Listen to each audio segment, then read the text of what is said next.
파리, 런던 세계 곳곳을 누비며 쌓은 방대한 지식. 예술에서 인문학까지 7개국어로 쏟아내는 글로벌한 입담. 공부를 기술로 재탄생시킨 공부의 신 조승연. 특별한 공부법을 엮어낸 그의 저서들은 70만 부 이상의 판매고를 기록하며 돌풍을 일으킵니다. 인문학의 신세계를 정복한 조승연. 공부의 신이 전하는 파란만장한 인생 스토리가 지금 시작됩니다.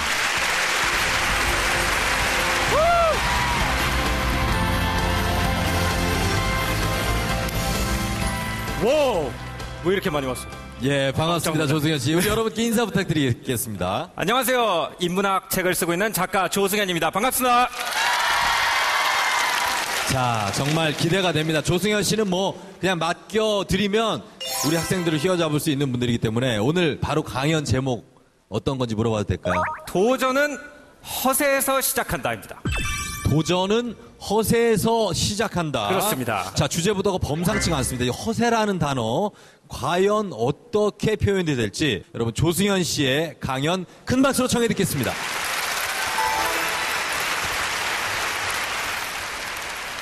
저도 어렸을 때 힙합의 꿈을 꾼 적이 있습니다. 이런 얘기를 하는 순간 꼰대가 되는 거죠.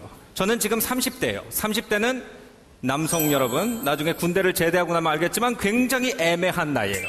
그럼에도 불구하고 나한테 지금 이 순간은 굉장히 즐거운 시간이에요.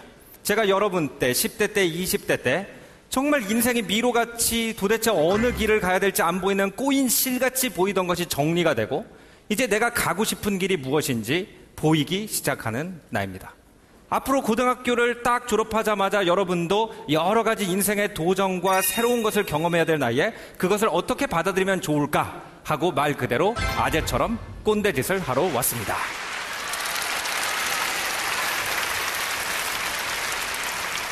어떤 사람들은 저를 워커홀릭이라고 불러요. 일에 중독된 사람.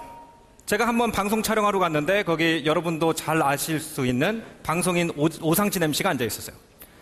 오상진 MC가 딱 앉아 있다가 조승연 씨는 위선자입니다. 그래서 제가 왜 위선자입니까? 그랬더니 매일 아이들한테는 나는 즐겁게 산다, 편하게 공부했다라고 얘기를 하는데 당장 대기실에서 하는 행동을 보니까 대기실에 앉아가지고 핸드폰 앱을 가지고 계속 일본어랑 중국어 단어를 외우고 있다는 거예요. 그러니까 그렇게 혼자 열심히 공부를 해놓고 공부를 편하게 했다고 거짓말을 하기 때문에 제가 위선자다라고 얘기를 했어요. 알고 보면 엄청난 일 중독자 아닙니까? 저는 그렇게 대답을 했습니다. 저는 지금 중국어나 일본어를 공부하고 있던 게 아니고요. 단지 내년에 일본에 놀러 갈 일이 있어서 미리 준비를 하고 있었던 것뿐입니다. 자, 제가 여기서 하고 싶은 말은 이거예요.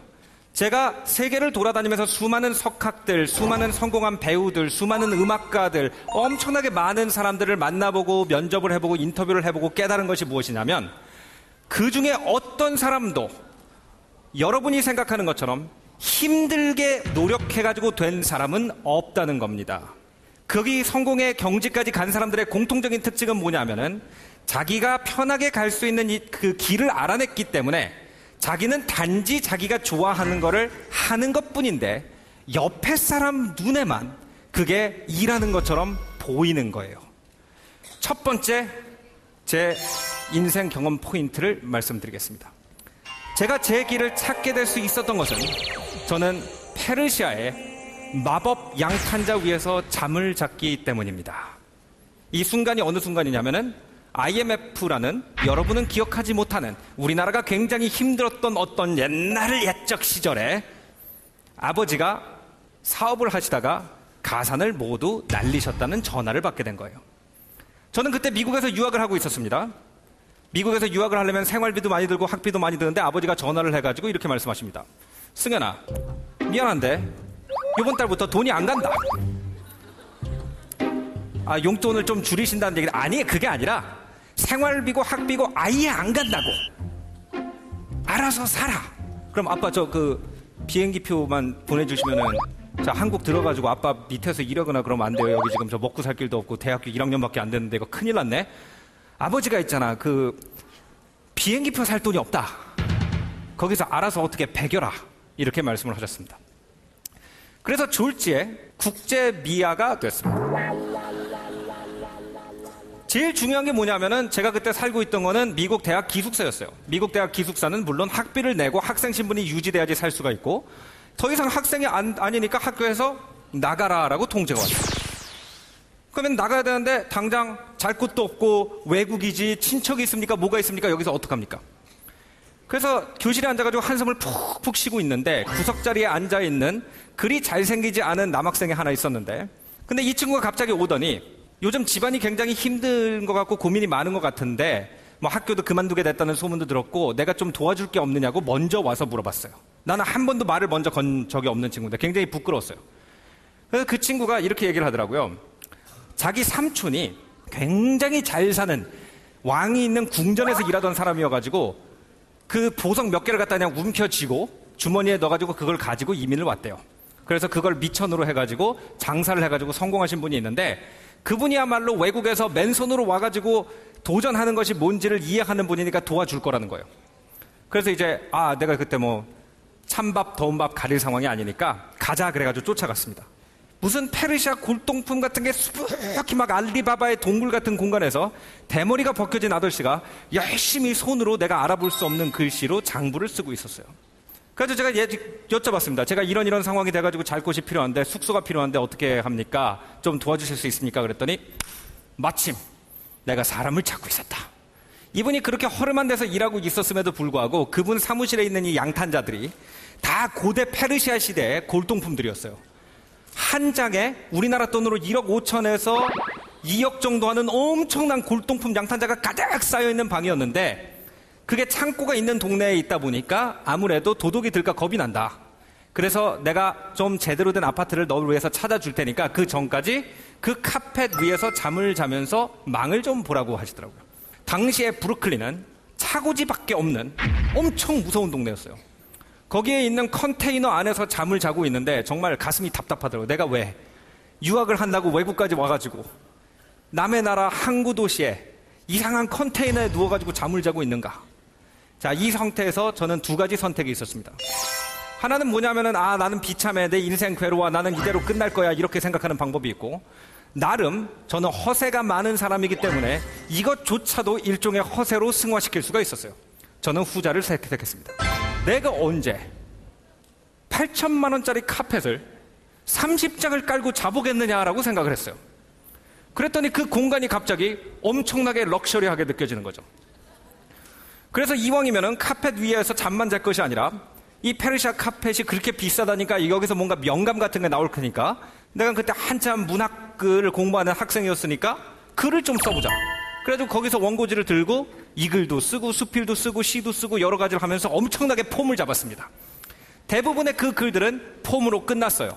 하지만 그때 내가 유학을 하면서 느낀 여러 가지 우리나라 교육의 문제점과 공부 방법의 문제점에 대해서 쓴 한 원고가 있었는데 그 원고가 50만 권짜리 베스트셀러인 공부기술이 된 바로 그 원고였습니다.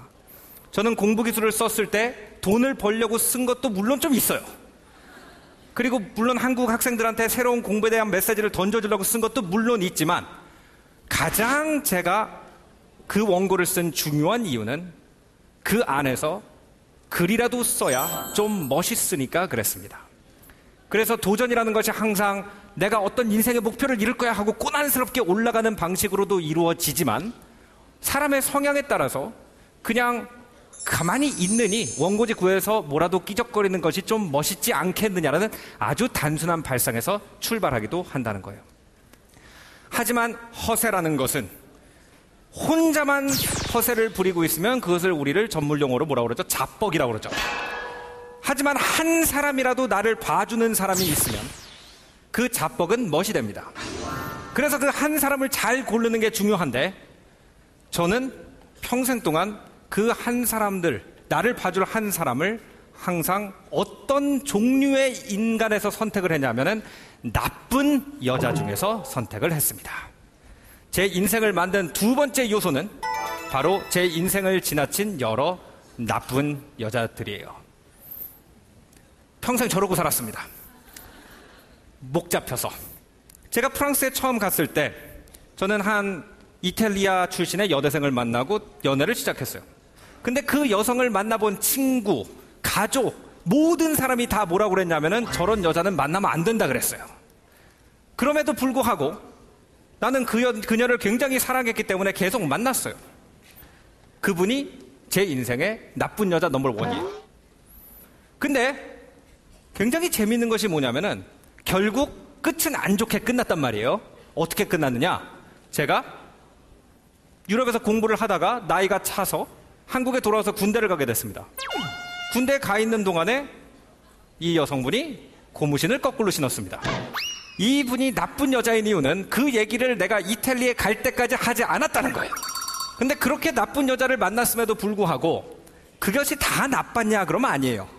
왜냐면 이 여성은 지구는 못 산다는 특징이 있었어요. 그러니까 그 커플 관계에서는 굉장히 안 좋은 습관이죠. 하지만 내가 지식인으로서 발전하는 데는 굉장히 좋은 거였습니다. 예를 들어서 이 여성도 작가가 되고 싶었지만 나보다 조금 나이가 어렵고 상황이 안 돼가지고 책을 한 권도 내지 못했고 나는 그때 이미 책을 5, 6권 낸 작가였어요. 그렇기 때문에 나에 대해서 어떤 약간 분노 같은 게 있었어요. 자기는 하고 싶은 걸 난 하고 있으니까. 그렇기 때문에 자기가 나보다 사실은 글을 잘 쓴다는 걸 나한테 끊임없이 증명을 해야만 속이 시원한 정말 나쁜 여자였습니다. 그렇기 때문에 제가 한 번은 책을 써가지고 원고를 그녀한테 줬는데 그녀가 딱 보니까 이 원고가 시원치 않은 거예요. 근데 분명히 내가 그 원고를 보고 하나하나 조목조목 따지면서 뭐라고 그러면은 내가 화를 내게 분명하니까 어떻게 했냐면은 자기가 생각할 때 내가 이렇게 책을 썼으면 좋겠다라고 생각한 자기가 좋아하는 어떤 작가의 책을 산 다음에 그 작가 책에다가 내가 닮아야 될 문장을 하나씩 밑줄을 쳐가지고 내 책상 위에다 올려놨습니다. 무서운 사람이죠. 하지만 나중에 그 경쟁 관계가 나한테 피가 되고 살이 됐다는 것은 말로 할 수가 없어요. 제가 페르시아 양탄자 얘기도 하고 실패한 연예 얘기도 하는 것은 그냥 그 얘기들이 하고 싶어서 하는 게 아니에요. 그것들이 여러분들이 알면 좋은 얘기일 것 같아서 하는 거예요. 그럼 왜 그것이 좋은 얘기냐? 이렇게 말씀을 드릴게요. 여러분이 내가 하고 싶은 일에 마음대로 도전을 못하는 가장 큰 이유는 뭐냐? 실패에 대한 두려움입니다. 근데 제가 둘 다 경험을 해봤어요. 연애도 실패를 해봤고 그 다음에 개인 생활의 밑바닥까지 내려가 본 결과 제가 경험으로 말씀드리는데 그렇게 내려가도 별거 아닙니다. 나랑 평생을 같이 할 사람과의 연애가 처음부터 잘 이루어지면 너무 좋겠지만 아픈 사랑도 분명히 우리한테 뭔가를 가르쳐주고 그 다음에 내가 너무 힘들어가지고 남의 집 창고지기로 살던 시간이 오히려 나한테 굉장히 중요한 시간이 될 수도 있어요. 하지만 차이가 있죠. 길에서 벗어났을 때 영원히 길 밖으로 도는 사람과 다시 길 안으로 돌아올 수 있는 사람의 차이가 있습니다. 그것은 자기가 어디서 왔는지를 기억하는 사람과 개구리가 올챙이 시절 기억 못한다고 자기가 성공하기 시작하거나 고향을 떠나온다고 해가지고 자기가 누군지를 잊어버리는 사람의 차이예요. 그래서 저는 어떻게 항상 나를 잃어버릴 것 같은 시간에 중심을 찾았느냐? 저 가슴 깊은 곳에는 누구도 어떤 파리지안과 뉴요커도 뺏어갈 수 없는 촌놈으로서의 자부심이 있습니다. 저는 원래 강원도 출신이에요. 그리고 저는 항상 제가 강원도 출신이라는 것에 대해서 큰 자부심을 가지고 살아왔어요.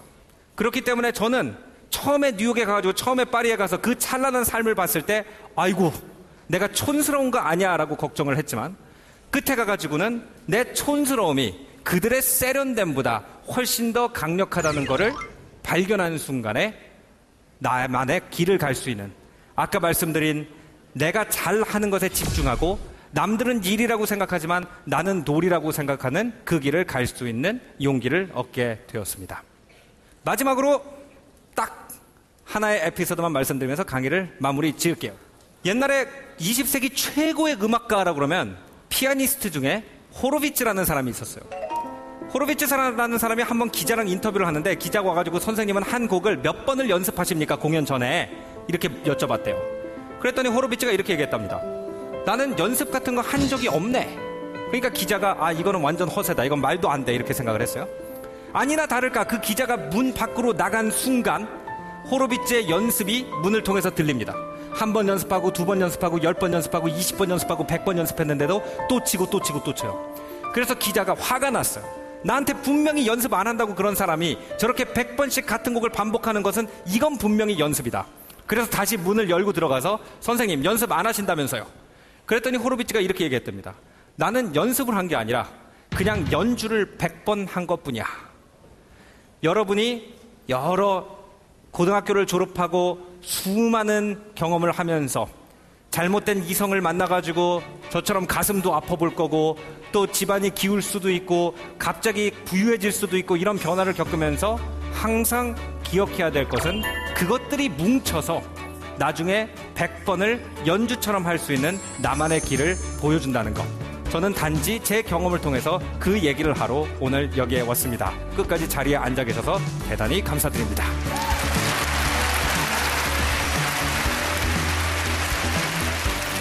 자, 우리 조승현 씨가 도전을 부르는 허세로 이 자리까지 왔는데 정말 영화 같은 얘기기도 하고 진짜로 노숙자 신세에서 또 지금 이렇게 공부의 신이라는 책을 내기까지 쉽지 않은 길이었습니다. 이번에는 그러면 아재와 꼰대 사이에 놓인 우리 조승현 씨께 우리 학생들이 궁금한 점을 물어보는 시간을 갖도록 하겠습니다. 자, 멘토와의 대화 궁금해요. 드림톡. SNS 메신저를 통해서 질문을 받았거든요. 그래서 어떤 질문들이 들어와 있는지 지금 다 모아놨습니다. 그걸 보도록 하겠습니다. 자, 보여주세요. 자, 온드림 밴드, 온드림 스쿨 쭉 이렇게 질문들이 있는데 이서고등학교 2학년 1반 김태원 군. 인생에 낙이 없어. 인생에 낙이 없어요. 김태원 군 어디 있습니까? 예? 김태원 군 손 들어봐요. 어디? 어딨어? 한번 일어나봐요. 태원아, 인생에 낙이 없어요? 어떻게 살아가야 되네요. 좀 안아줘야겠네. 일단. 예? 좀 안아줘야. 아, 옆에 친구들이 좀 안아줘요, 저 친구 좀. 큰일 났네. 제가 고등학교 때 왕따를 되게 많이 당했어요. 그래서 인생에 낙이 없던 시절이 있었는데 이 인생의 낙이라는 게 이런 거더라고요. 아무도 안 보고 있을 때 내가 하는 행동이 내 낙인 거예요. 그죠? 그렇기 때문에 아무도 안 보는 데 가서 핸드폰이 뭐고 다 꺼놓고 한 30분만 아무 생각 없이 가만히 있어 보세요. 그러면 뭘 하고 싶을 거예요. 지겨워서. 그럼 그게 자기의 인생의 낙인 거예요. 됐어요? 그래요. 알겠습니다. 인생의 낙을 좀 느끼면서 사세요. 하나 더 보겠습니다. 안수후. 이때까지 수도 없이 많은 질문을 받았을 텐데 가장 주옥 같은 질문이 뭐고 당황시킨 질문이 뭐였고 어떻게 얘기를 했냐고. 가장 당황스러운 질문은 이 질문입니다. 예. 아, 이거. 예. 좀 당황스러웠던 질문이랑 조금 주옥 같은 이 질문은 훌륭했다. 공부를 쉽고 재밌게 할 수 있는 방법이 뭔가요? 라는 한 줄짜리 질문이 가장 어려워요. 왜냐하면 그것을 해결하기 위해서 저뿐만 아니라 수많은 교육을 연구하는 사람들이 지금 몇십 년째 노력을 하면서 뭔가 대답을 찾도록 연구를 하고 있지만 그것을 갖다가 아직 한 줄로 얘기해 줄 수 있는 능력은 우리가 없기 때문에 너무나도 얘기를 해주고 싶은데 해주지를 못하니까 참으로 당황스럽습니다. 그래요. 알겠습니다. 수양 고마워요. 박수 한번 보내주세요, 여러분. 자, 정말로 우리 오늘 저 형, 저 오빠 누구지? 하고 보신 분들도 있을 텐데. 아저씨죠, 이제. 저 아저씨. 아저씨는 아니에요. 누구지? 하고 보신 분도 있을 텐데, 오늘로 조승현 씨와의 인연을 계속 이어가실 준비되셨죠, 여러분? 알겠습니다. 자, 오늘 글로벌한 도전기를 들려주신 조승현 씨께 다시 한번 큰 박수 부탁드립니다.